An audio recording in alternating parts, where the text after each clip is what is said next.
Nothing prepares you for the moment you realize that getting them up might be hurting them more than it's helping them. We fight so hard to keep our person mobile because it feels like we're giving up if we don't. But what if the real love is knowing when to stop fighting and to start protecting? That's what we're going to be diving into in this week's episode. Today's episode is brought to you by Casa de Confidence Productions. Julie and Dan Collins are the kind of team every podcaster dreams of. They're supportive, professional, and incredibly talented at making your voice come through clearly and confidently. So if you've ever thought, maybe I should start a podcast, go connect with them at casadeconfidence.website and see what that might look like. Welcome back to Chat with Nat, conversations that count. Today's episode is for the caregivers that are in the thick of it, the ones asking, am I doing the right thing? Is this helping or hurting? This is one of the hardest transitions we go through in caregiving, the shift from mobile to bedbound. And no one talks about it, prepares you for it, or tells you how to feel okay about it happening. So today we're going there. But before I deep dive into making that decision and how to feel good about it, I want to give you my money tip for the week. It is to plan for levels of care, not just retirement. Most people plan for income, savings, maybe long-term care in theory, but they don't plan for equipment that will need to be purchased, like hospital beds, lifts, mattresses, increase in home support, paying somebody to come and help take care of your loved one, time off work and lost income, or home modifications. And if you are watching the video of this, we are in the process of making some adjustments here in my home for my mom to meet her where she is now. Hence how I look if you're watching this. I've got some crazy bun on my head and all of the things, but you know what? We do all the things around here. And so we're in the thick of that. And that is really the catalyst for me wanting to do this episode, to talk about my journey over the last few weeks in figuring out that it's time to make a shift that's better for my mom. Okay. At the end of the day, care doesn't always stay the same. It doesn't ever stay the same.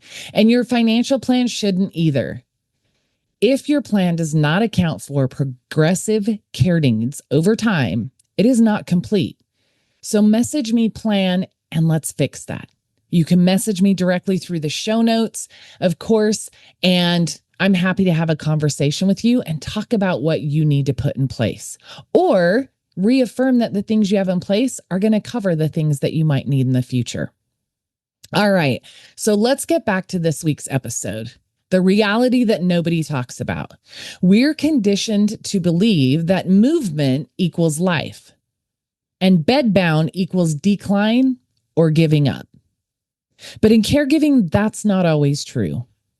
Sometimes mobility becomes unsafe, painful, exhausting for your person as well as yourself, and risky, falls, injuries, and agitation for them and or you. And that is not good for anybody. So let's be honest. We have to look at our situations and evaluate that on an ongoing basis. And if you've followed me for any period of time, if you've listened to my previous caregiving episodes, you know my parents have lived with me for about a little over 3.5 years now. And my mom was in a pretty steady place with a very slow moving decline with her dementia. She's got vascular dementia.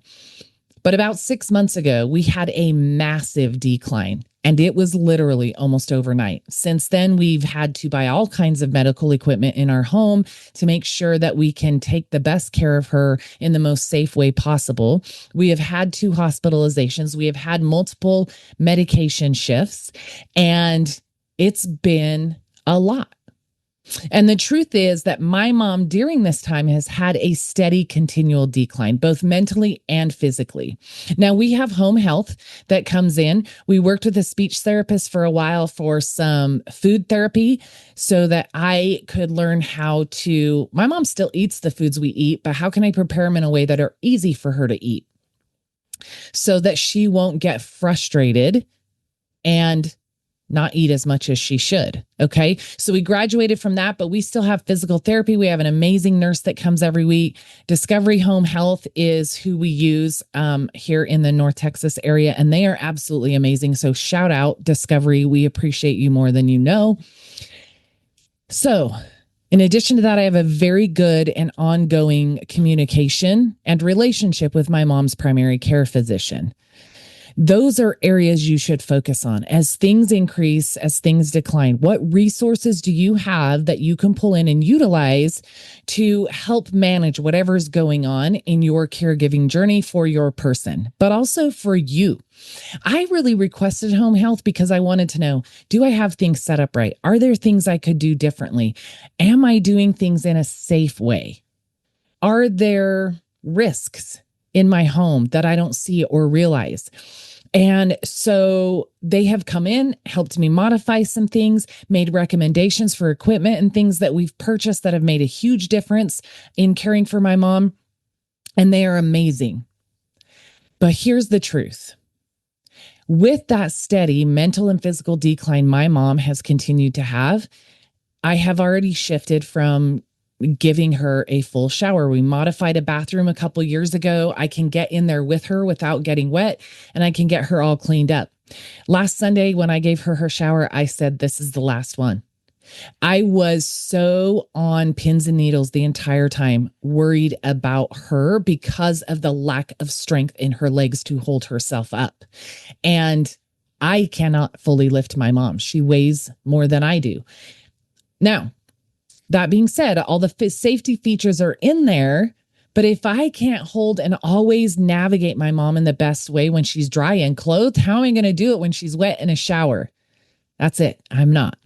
And so I made that decision last week, but in all honesty, for the last 2 or 3 weeks, I've had this nudge, this recurring thought, whatever you want to call it, this gut feeling that maybe it's time to shift into more bedbound care and not continue to fight for the mobility that she clearly doesn't have.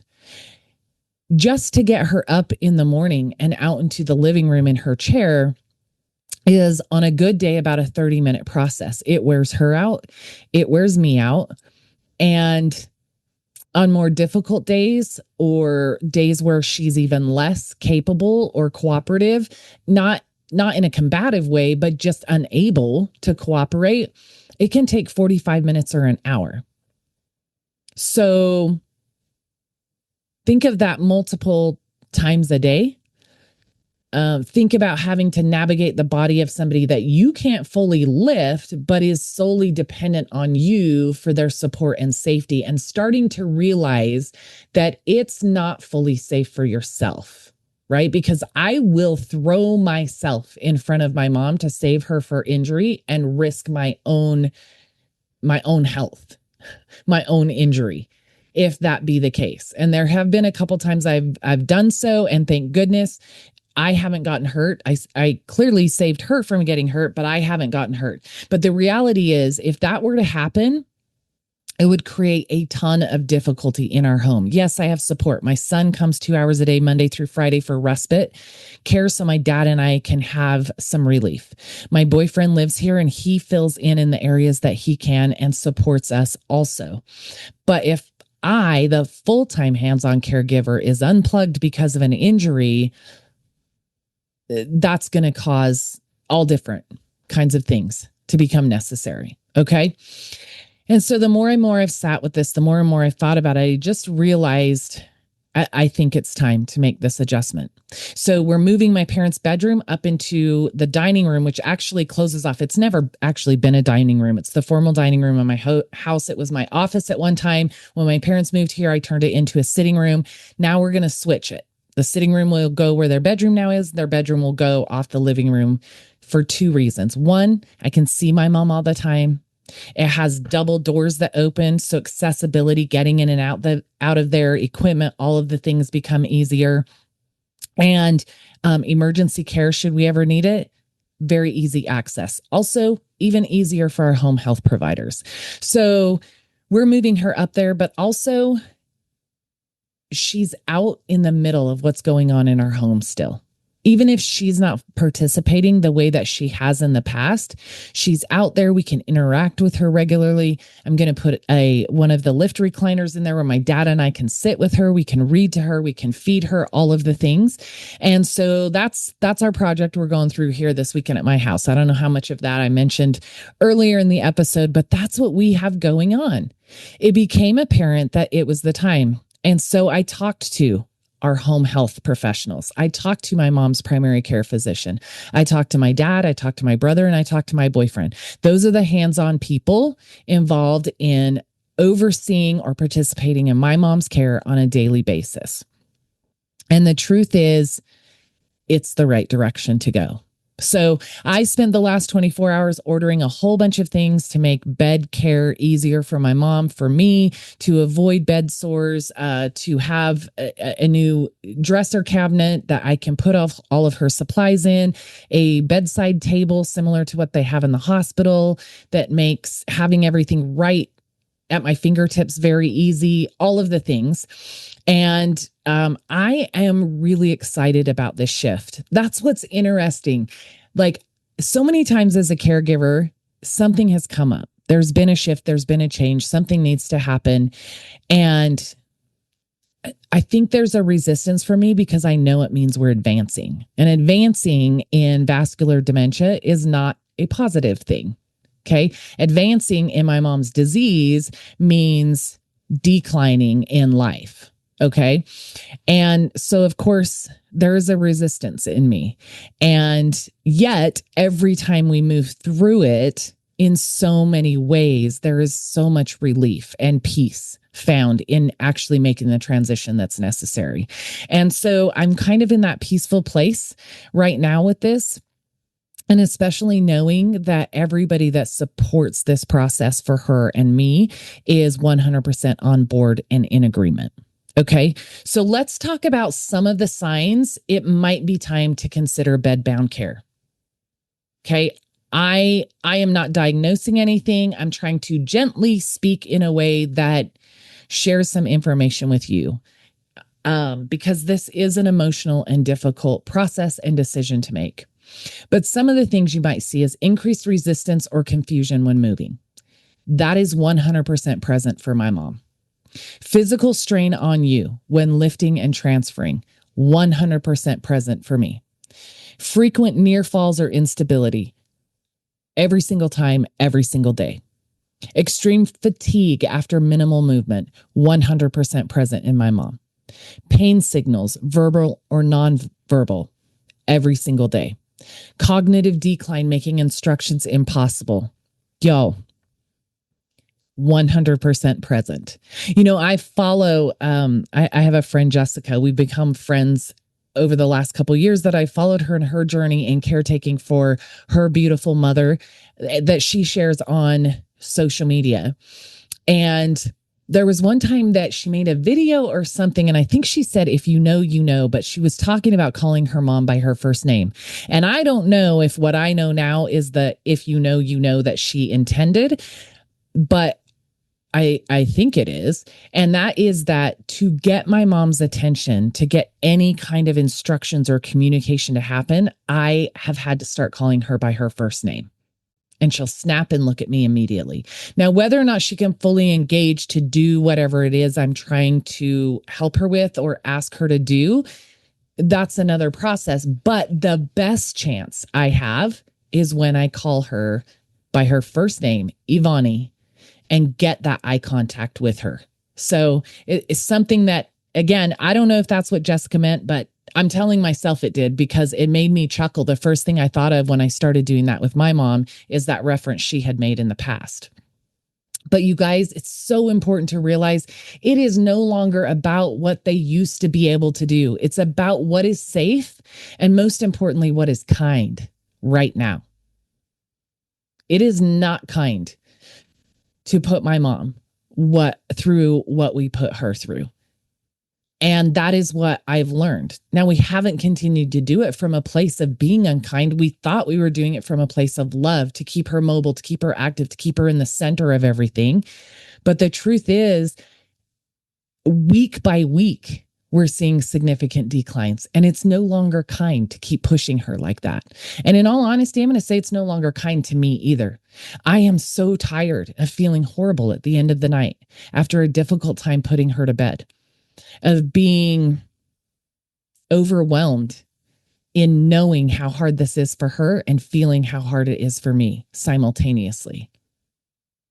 But there is an emotional battle. Okay. And I'm just going to leave it at that. There is an emotional battle. Number one, there's guilt. Am I giving up on them? There's identity loss. They used to walk, sit, eat at the table, feed themselves. And then the fear, is this the beginning of the end? Let me reframe that and tell you, this is not giving up. This is adjusting your care to meet them where they are. And isn't that what we want to do most? And honestly, when we meet them where they are, at least for me, when I truly meet my mom where she is with adjusting things, there are so many pieces of it that become easier, or there's more calm present that helps me navigate it better.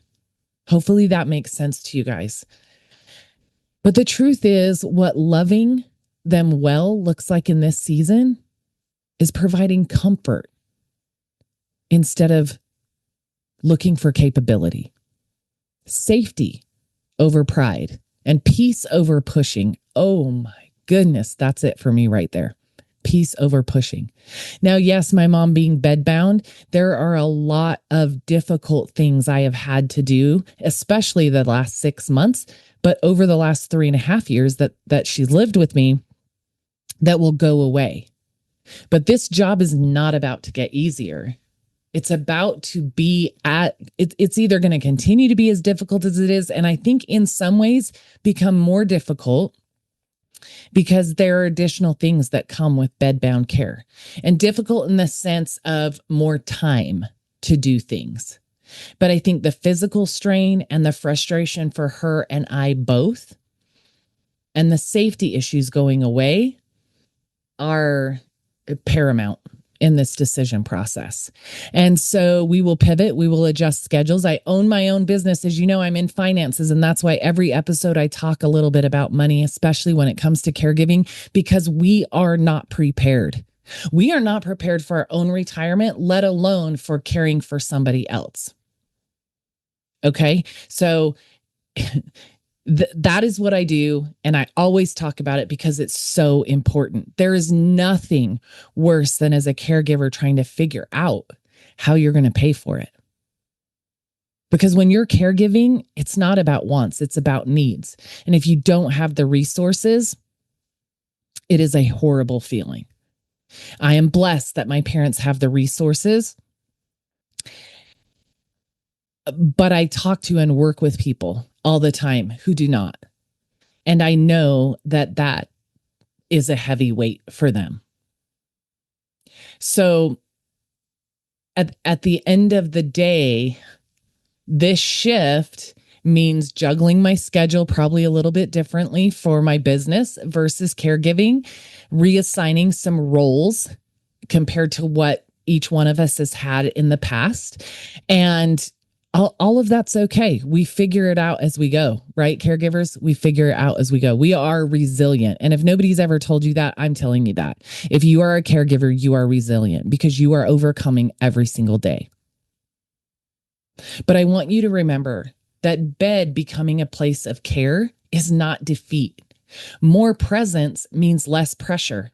If I can spend 30 minutes in the morning just cleaning my mom up and talking to her gently in bed versus struggling to get her out of bed, to use the restroom, to get her onto a lift, to move her into the living room, I feel like that's such a more peaceful interaction for her and I both. And then it entails gentle routines versus forced activity. Now, we will still have home health coming in. We will still have PT, stretching her, doing the exercises they can with her in bed, possibly on good days, having her stand by the bed. for a few seconds here and there. We still want to get as much movement and muscle strength maintained. I don't even know if that made sense. We want to maintain as much muscle strength and physical activity as we can, even though we're going bedbound, but bedbound still makes the most sense. At the end of it all, you are not taking their life away from them. You're protecting the quality of the life they still have. Because let me tell you, in the last few weeks, I have looked at my sweet mama and thought, this is not quality of life. And when I called my brother to talk through this with him, because he lives a few states away, I was expressing it to him and he's like, Nat, it's okay. It's okay to make this move. It makes sense. And I said, yeah, I think I've come to realize that. But he reminded me too that mom would hate. She would hate the position that she's in if she understood it. And she would hate the pressure that puts on me. He's like, mom would want you to make it easier for both of you. And so I'm so grateful for that outside voice of my brother to help me even frame the process we're going through better in my own mind. So some of the practical adjustments when transitioning, let's go over these. Equipment, a hospital bed, a pressure relief mattress, transfer devices. So we do not have a hospital bed for my mom yet. My mom and dad still sleep in the same bed. They just had their 58th wedding anniversary. My mom still asks my dad if he doesn't get right into bed with her where he's going. And it matters a ton to my daddy, who is still very capable and aware of everything that's going on. Okay. So we did get them a Tempur-Pedic bed after my mom's first hospitalization before Christmas last year. So it is adjustable. It can move and do the things that we need it to do right now. So we are sticking with that bed for now. The only thing it doesn't do that a hospital bed would do is raise and lower the entire bed. I don't need a lot of that yet. And so we're going to keep things as similar as we can from a sleeping perspective for as long as possible.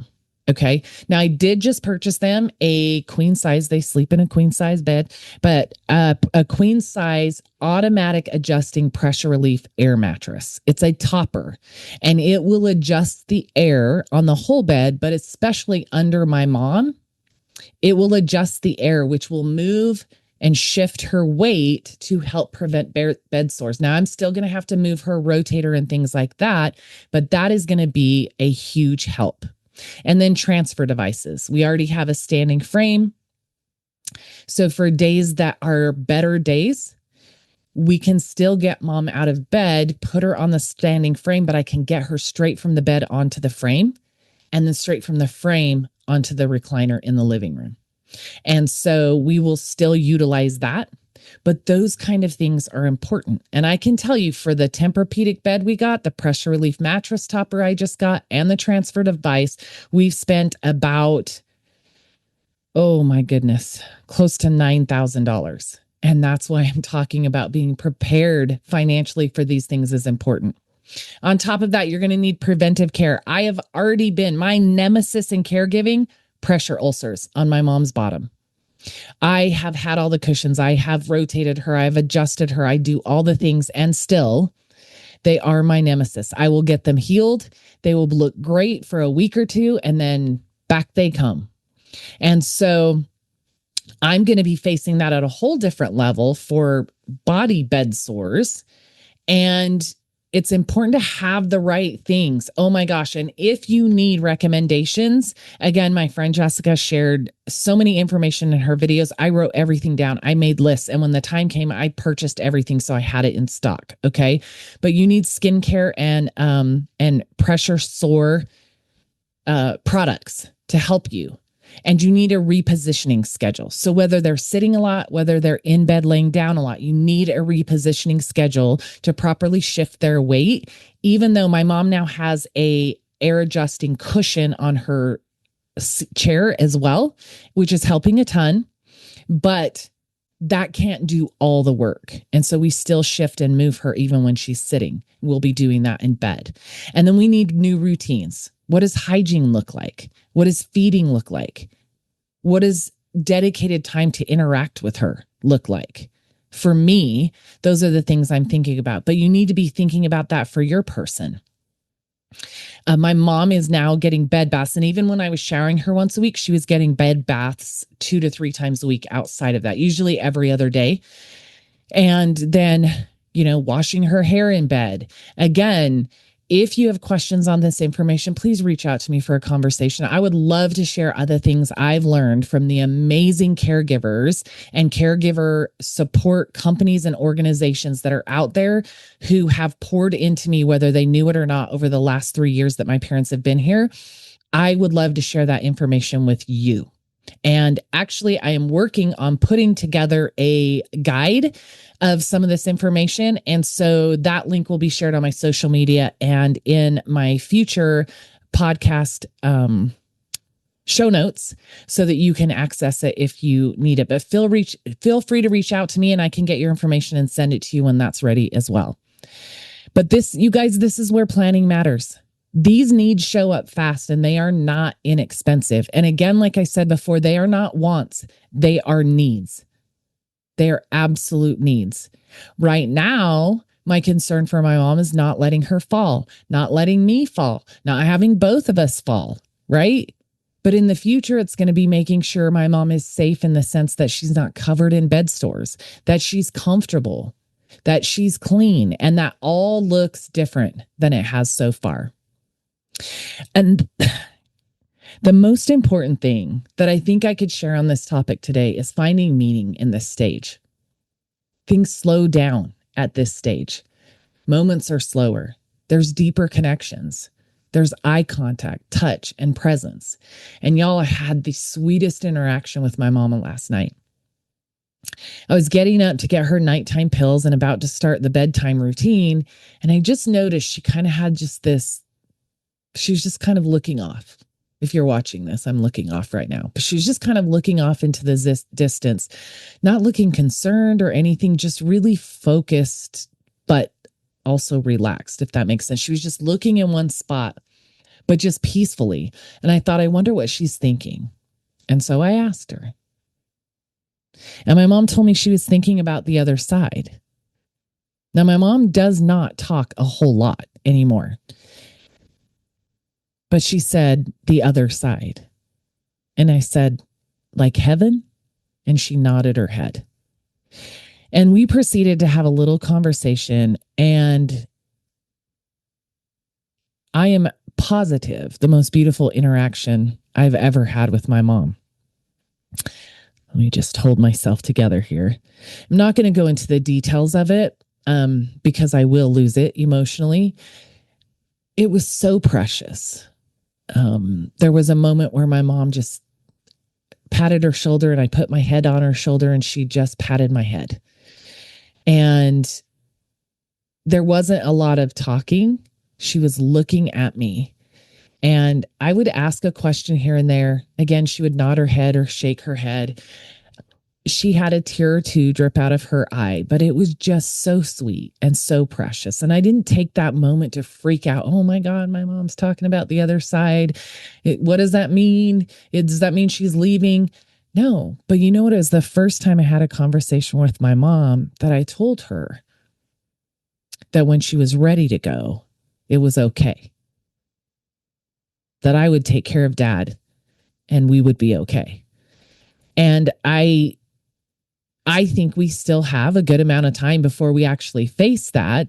But I also believe that the closer we get to the end of our lives, the thinner that distance or that veil, whatever you want to call it, between this life and the next appears. And for me, I do believe that there is something after that. And if you don't, that's okay.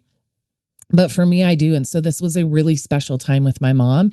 And I think a really slow, quiet, peaceful way for me to realize that while I've prepared in a lot of ways, emotionally, I need to continue to prepare for that.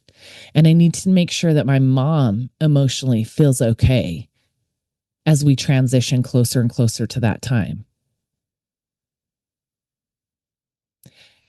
You guys, these are the moments you're going to remember. I will never, ever forget that 15 or 20 minutes I had with my mom last night. And in the middle of it, my boyfriend Chris came downstairs and saw us sitting there and he said, "Oh, shoot, I wish I'd brought my camera down." And I said, "My phone's right there." I knew he meant he wanted to take a picture of us. And I didn't tell him what we were talking about. He didn't see the tears on my face. But he took some pictures and I couldn't even look at him till this morning because I was afraid I would just absolutely lose it. But I'm so grateful for that moment and that I actually have photographs to remember it by. So that's one thing I'll say too, is take the pictures. Take the pictures. My mom never loved having her picture taken.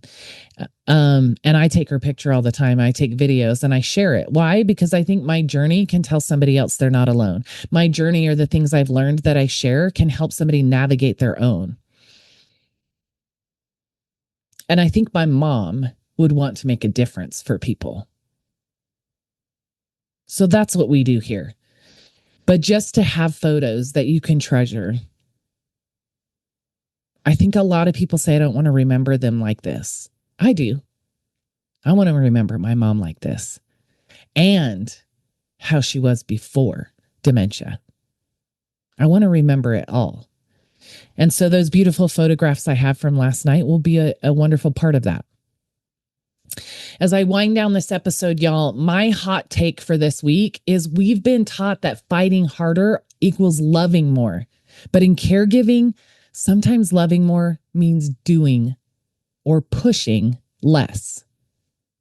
Less forcing, less holding on to who they used to be, and accepting and protecting who they are right now. Choosing bedbound care when it's time is not a failure. It's one of the most selfless, intuitive, and loving decisions you will ever make for your person. So if you're in this stage right now, I see you.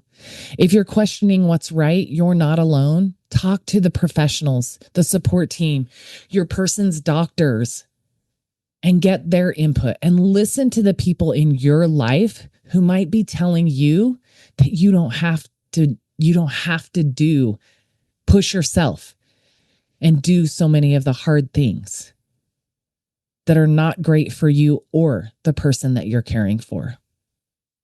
And if you haven't planned for this level of care yet, please message me, reach out to me, follow me on Instagram. I also have a Substack called Chat With Nat, where I share more in depth about my caregiving journey.